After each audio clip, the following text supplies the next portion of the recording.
আমাদের বিশেষ সহকারী মহোদয় অধ্যাপক ডক্টর মোহাম্মদ সাইদুর রহমান স্যার সবসময় বলেন, এটি আমাদের অনুমান যে সারা দেশে যে কোনো সময়ে সব হাসপাতাল মিলিয়ে 15,000 মানুষ রোগী হিসেবে মেঝেতে শুয়ে আছে।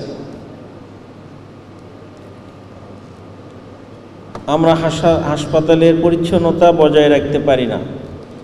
একটা রোগীর সঙ্গে কমপক্ষে 2 থেকে 3 জন অ্যাটেন্ডেন্ট থাকে। এরপরে আমাদের কালচারাল দিক বিবেচনা করলে দলে দলে লোকজন পরিদর্শনে আসে।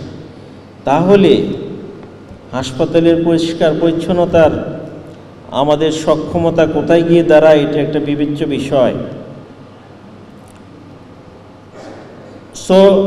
অবকাঠামোর দিক দিয়ে গভর্নমেন্ট পরিকল্পনা করেছে যে বিভাগীয় শহরগুলোতে আরও 500 বেডের একটা সার্ভিস হসপিটাল প্রতিষ্ঠিত করবে এবং তার পদক্ষেপ নেওয়া হয়েছে।